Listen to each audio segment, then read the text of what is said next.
Aujourd'hui, nous allons danser avec l'avant-gardiste Loïc Fuller.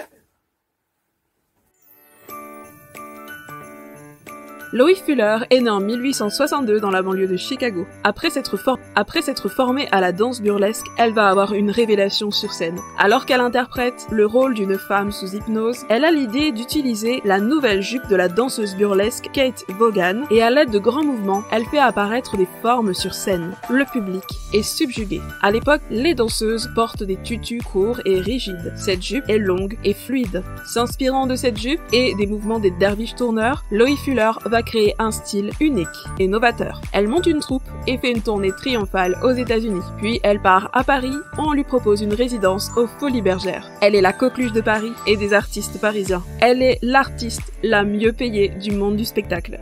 Elle imagine un nouveau genre de danse, loin du réalisme et loin de la danse classique. Elle n'interprète pas de personnage, elle n'interprète pas d'histoire, n'a pas de décor, et son corps est uniquement un support pour le costume. Ses costumes sont fluides et impressionnants, jusqu'à 6 mètres d'envergure.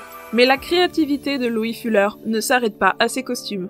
Elle va révolutionner la mise en scène et la technique. On la surnomme la fée électricité, car elle est l'une des premières à utiliser la nouvelle lumière artificielle électrique.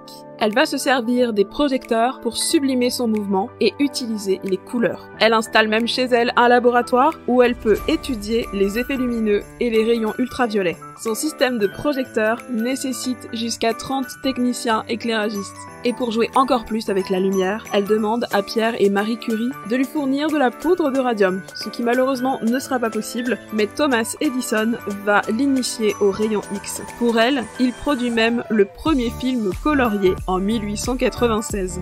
Loïc Fuller est indissociable de Paris, qui se veut la ville lumière. En 1900, elle a même un pavillon théâtre et musée qui lui est dédié à l'exposition universelle.